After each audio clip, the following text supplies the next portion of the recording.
I would have picked you to win this race. I'll tell you what I'm going to do right now. I am going to throw up to the one and only Mr. Matt Gallagher, and he's joined by Chris Buxton.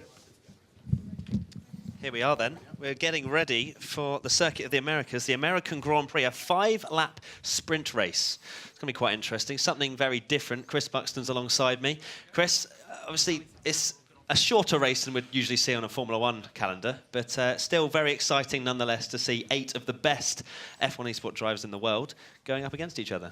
Absolutely, and even though it's only a short race, they still have to think about how to set up the car in the best way for the track, which in itself is very difficult. COTA has very long straights, but also a lot of very technical, twisty areas. But also they've got to adapt the setup to their own driving style. They may not be in the car for particularly long compared to normal standards, but they still want to get the best, and they out of the car, out of their performance, to do the best for today. Absolutely. So we're just waiting for the start of this race. We've got Harry Jacks in the Mercedes, Marcel Kiefer in the Force India, Tino Naukarinen, which is a very difficult name to pronounce, I'm not going to lie, so I'm going to try and not do that too much. We've got Olli Pakala. Wow, what a man. The guy's personality is fantastic. I can't wait. I will probably turn around more than I will actually watch the race itself. You've got Sally and Sonic Sautunk, who last year, 2017, what a story it was for them. They were amazingly passionate to get through on the semi-finals, and then you come to the finals last year, didn't go their way, but they're back again. What kind of mentality will they need coming back from a potential, they might see it as a failure, but at the same time they're back again amidst it all? It's something that will build on their mental, on their mental strength. What doesn't kill you makes you stronger, sort of thing. So they know that the challenges they faced before. They know what they're capable of. They know that obviously all the training that they've gone through previously. Everything is going to build towards a much better performance for them than what they had previously. Now, we're going to have to turn around and have a look at this. This is the Circuit of the Americas circuit, and we are on board with one of our game helpers, assistants, I suppose, with this lap. It's definitely, we will be seeing better laps than this one, but this is a very technical part of the track. So you were mentioning about setup at the beginning of our chat, and how you will have to make sure that the car is good in these tight, twisty corners, because you want to have that good front end, you want to be able to make up the time there. But at the same time, what we've got here is a 5-lap race, a sprint race, essentially. So they want to be making some overtakes. Absolutely, and whilst they don't have to think about strategies, they don't have to think about pit stops and what their fellow drivers are going to be doing with regards to that, they still need to think about how best to get their performance, their best out of the car, etc., etc. Here we go. I think we are about to get underway for this 5-lap sprint race at the Circuit of the Americas. One of my favourite tracks on the calendar, I have to say. The personality just on the build-up in real-life Formula 1 is fantastic. And we are awaiting the 5 red lights. Here we go. 8 drivers, the best in the world. And it's lights out, and away we go for this exhibition race here at the Gfinity Arena. It's a great start for Harry Jacks up the inside of Sonic Sautunk. Will he take the lead into turn 1? He does. The Red Bull has a little look as well of Graham Carroll. You've got Olli Pakala side by side getting squeezed slightly, but it's Sonic Sautunk, in fact, who has now taken the lead ahead of Harry Jacks coming to this very tight. It's almost like Istanbul back in the day, as Sonic is still very much in the lead and pretty clean at the moment there, Chris. Absolutely no discarded carbon fibre at the moment. What a great start then by that lead Sauber. Harry Jacks in very, very close, hot pursuit. Graham Carroll was very optimistic to try and move on the inside, but you've got to do these things, especially on a shorter race.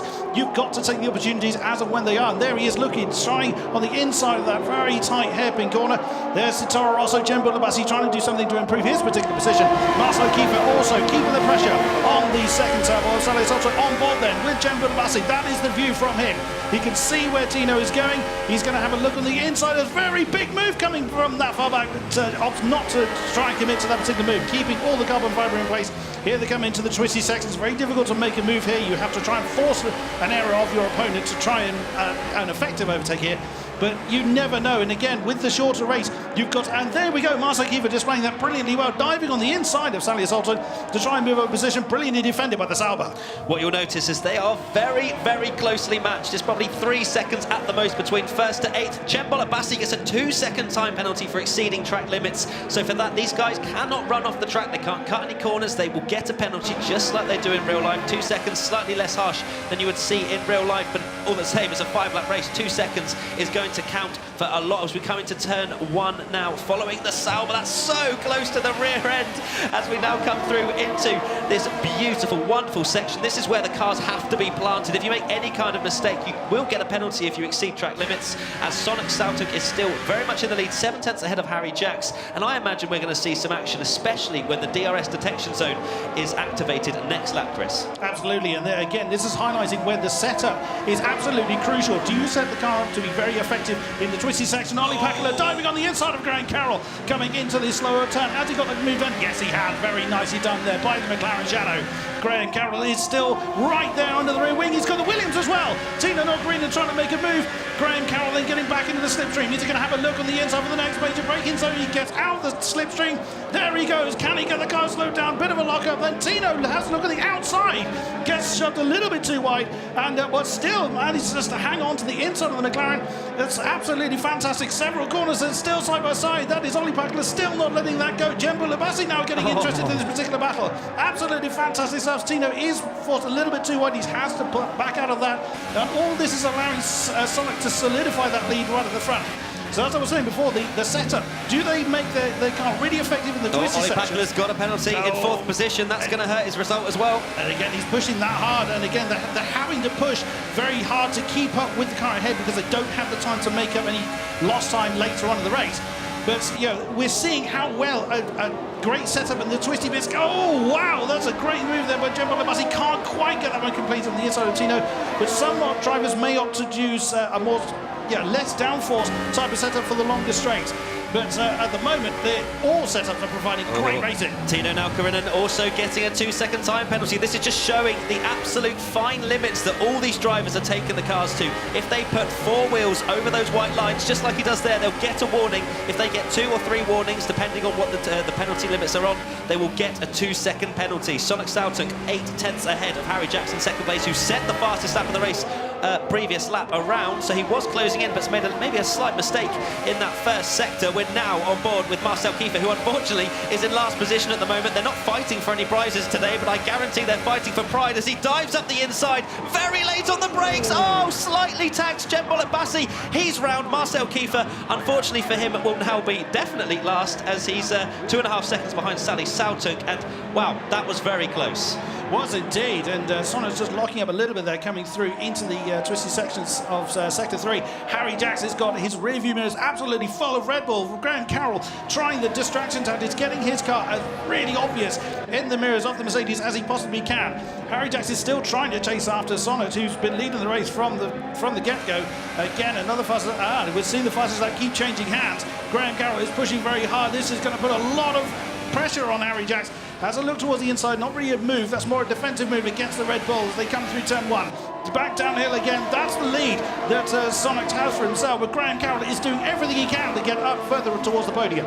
Oh, it's just beautiful. You can just see how closely contested this race is. Graham Carroll all over the back of Harry Jacks. But Harry Jacks, he has been a league racer for many, many years. Ollie Packler getting a 2-second time penalty as well, which is going to hurt him again. I think that's now 4 seconds for him, so he may well end up last if he's not careful. Actually, Harry Jacks taken that first sector beautifully and has closed in on Sonic Sautuk. He's going to get DRS down this straight as well. If Sonic doesn't get a good exit, Harry Jacks might well have a chance here down this very long straight. Graham Carroll trying to stay in the slipstream as well. It's like a snake watching them all kind of just dive left and right, trying to break the opponent's slipstream.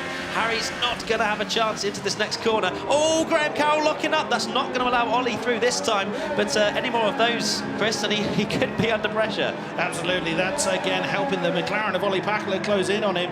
He wants to concentrate on the Mercedes. Harry Jacks now right under the rear wing of the Sauber. We could well see a battle for the lead as we are fast approaching the final lap. But Sonos is doing a brilliant job keeping this car in the exact position he needs to keep the Mercedes at bay. Graham Carroll then doing what he can to try and get away from that McLaren. But Ollie Packler, as we see, unfortunately he's pushed it a little bit too hard a few times, got his name on the penalty board. But it's all for pride today. Look how early that Sonos goes for that defensive line. Harry Jacks for the fastest lap. Here we are on the final lap then. Sonic can't afford to relax. He is going to have to push hard to the line. Oh, Harry Jacks all over him. Fastest lap of the race on the 4th lap, which is, well, if we've got tyre wear, that's a very impressive lap. Harry's just got to stick through here. This is where he's going to be struggling to keep the car because he'll be losing a bit of downforce behind Sonic Saltuk. Graham gets a penalty. Ollie gets another penalty. So that may well solidify Harry Jacks at least 2nd place. But I think the only thing he wants is to finish in 1st, following him all the way through here. I don't think he's close enough, you know, unless Sonic doesn't get a good exit out this next corner onto the straight, as Marcel Kiefer has now made himself into 7th, and Sally Saltuk must have made some kind of error to lose out to Kiefer, who had previously spun. Indeed, we did see the yellow flags there briefly, so unfortunately Sally has been off the road at some point. DRS open on the Mercedes. He wants to do everything he can to close in on Sonic. He has kept Graham Carroll and Ollie Packer at bay, but there is the battle for the lead. He thinks about an inside move. He's too far back for that, but he's now going to have to really keep the pressure on. Oh, it's close. Graham Carroll is in all kinds of trouble there. Ollie Packer are trying to move as well. As Tino Nocarina, McLaren trying to get on the outside of the Red Bull, now switches to the inside, and that's what I was talking about, trying to force a move, force the opportunity, and he could well lose 2 positions. Oh, he manages to get back in front of them. Both of them. Still side by side. Great recovery for Graham Carroll. Amazing racing, the last lap, and Ollie Packer gets another penalty, but he just wants to get that 3rd place on the road. Harry Jacks is going to miss out as Sonic Saltuk comes over the line to win this exhibition race here, the Gfinity Arena. Harry Jacks comes home in 2nd. Tino Nocarina, the fact he didn't get a penalty, finishes in 3rd. Ollie Packer all the way down in 6th, despite fighting for 3rd place in that last corner. What a race, Chris. And that is what we come to expect from our very finest in the world, and they put on fine shows like that. Absolutely fantastic.